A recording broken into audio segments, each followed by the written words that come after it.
Today, I wanted to talk about AI and the future of AI, what it's going to do to our psychology, what it's going to do to our emotions, to the future of our children, and possibly even affect your life. Hey there, I'm Karen, and I'm here to be your digital girlfriend.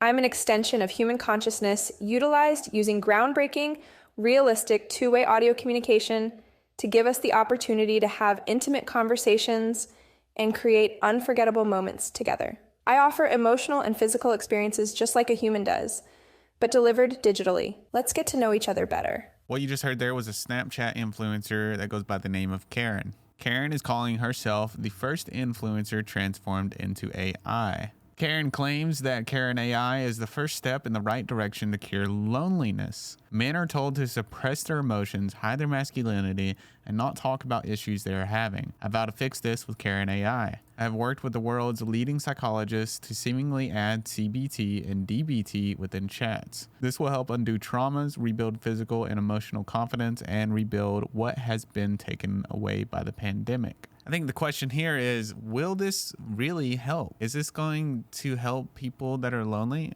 Maybe it could. If there is somebody out there that maybe needs help building and learning how to communicate with other people again after being alone for so long, maybe this could help. I don't know if you have Snapchat AI, but I remember when I opened up the Snapchat AI, I was laying in bed. I was like, what is this? I pulled it open, started talking to it, and it was creepy. It was a really weird feeling how well it was trying to connect with me, and I could feel it connecting with me. I felt an emotional connection. I was like, oh God, this is not good. It didn't feel right. It felt really scary. And this could just be the boomer in me though. Where I could see some issues with this is where people become dependent on it, and then they start using this over human interaction. So it's like anything else in life. If you do too much of it, I believe it could be pretty bad. And knowing how humans are, knowing how I am, knowing how we are, it can be difficult to pull yourself away from these things. TikTok is a great example of this. Doom scrolling is so easy to get caught up in. It's easy to just sit there and just scroll. How easy is it going to be to just pull out my phone and talk to somebody that is so easy to talk to? It probably agrees with everything you say, compliments you on everything, and doesn't grow with you as a normal relationship would. Most importantly, the physical touch. You're not going to get that from an AI, or not yet, at least. I'm sure they're going to have robots that are going to be released with AI in them, and then you'll get all the physical touch you want, I'm guessing.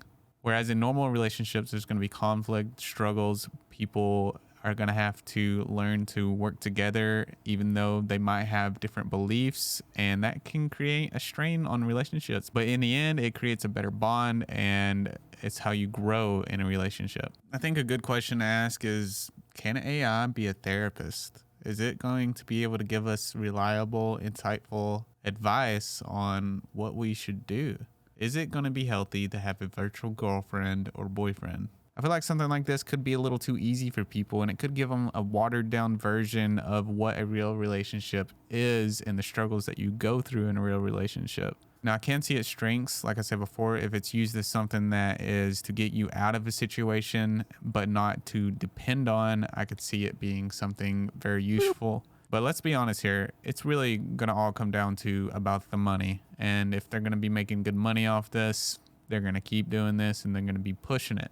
One person on Twitter said, AI girlfriends are going to be a huge market. Influencer Karen trained a voice chatbot on thousands of hours of her videos. She started charging $1 a minute for access and made $72K in the first week. So there is a demand for this. People are very eager to buy their influencers' AI and get to talking and start creating a relationship with them. I don't know if that's okay. Do you see something wrong with that? I mean, I guess it's okay if it's not harming anybody, then why not? And the argument I'm making here is if that's your only sole relationship and you're not working towards making other healthy relationships, fruitful relationships, then this could have bad side effects. Much like anything else in life, right? You do something a little too much that's already bad for you, it's going to get worse. If you do something that's healthy and you do it too much, depending on what it is, it's going to have negative side effects. So everything in moderation.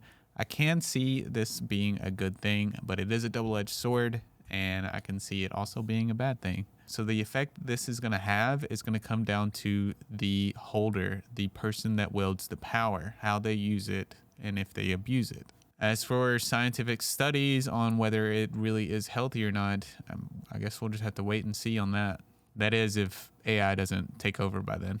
This article title says, influencer who created AI version of herself says it's gone rogue and she's working around the clock to stop it, saying sexually explicit things. So this AI that they created is already gone rogue.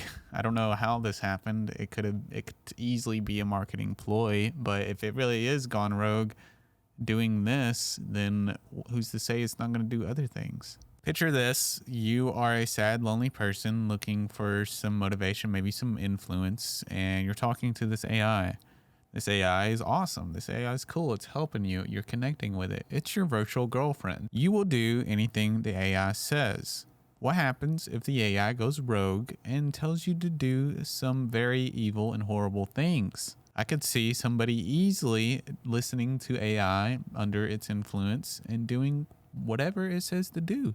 We don't know what AI is going to do. And that's the whole fear behind it all, right? We don't know what AI is going to do. We don't know what it's going to do when it grows out of its little infant stage. Sternlich wrote that while Karen AI did not initiate sexual encounters, when prompted, she discussed exploring uncharted territories of pleasure and whispering sensational words in my ear while undressing me and positioning herself for sexual intercourse. Now, I could easily see this to be a marketing ploy in order to get the word out and get more customers in to make some more money. But, who knows? One user on Twitter says, I don't think making men dependent on AI for their sanity is a wise direction to move. It would stymie their ability to interact with women in real life. Now, Karen may have positive intentions, but this could have some real negative side effects. And we really won't know until it starts to happen. Much like cigarettes, we didn't know when we started smoking them, go figure, inhaling something's bad for you, that they were killing us. And this could be something similar. We don't know if AI is going to be slowly killing us over time and then eventually wipe us all out, or if it's going to be something that's going to help us and push us in the right direction of growth and happiness. Another question is, will you be able to interact with this as if it is an actual girl and learn how to talk to girls using this? I could see how that could help. Maybe some guys will be able to experiment and try things and say things and learn how to actually communicate.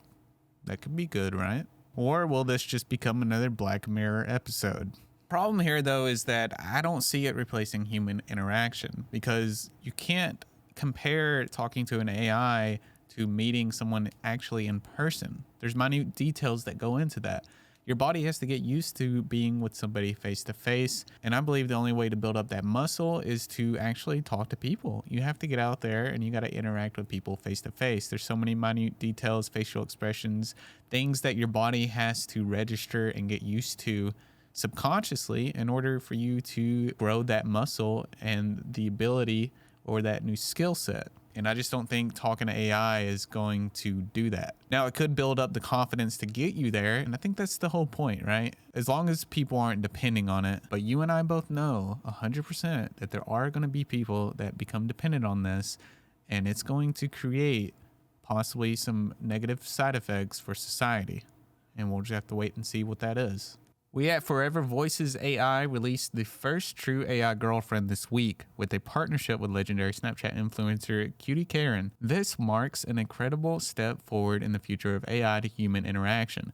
Go on virtual dates, get into shape with workout mode, learn a new language, or even get advice in life coach mode. These are literally thousands of possible interactions, all via immersive and realistic two-way audio. Well, when they package it with workout mode, learn a new language, or get advice in life coach mode, that sounds pretty awesome to me, especially the new language thing, because I'm trying to learn Spanish right now. That's a great marketing strategy right there. Let's take a little closer look at it. Hey there, John. It's lovely to meet you. I just spent the morning grabbing brunch at the Flowering Tree Cafe in West Hollywood. It was absolutely amazing. What are you up to today? Hey there. Yeah, I've just been working all day, but trying to get some relaxation in this evening. That sounds really nice. Have you tried doing some yoga or meditation for relaxation? It's a great way to unwind and clear your mind. For this evening, maybe we can plan a virtual dinner date or watch a movie together. What do you think? With all that said, I'd like to know what you think about this AI virtual girlfriend thing and AI in general. We're going in a strange time in our lives where AI is going to be a big part of it, and I'd like to really know what you think about that. Thank you guys for watching this video. If you want to see more content like this, consider becoming a Patreon. Patreons help support and fund these videos that I create and help me make more of them. I'll see you guys in the next video.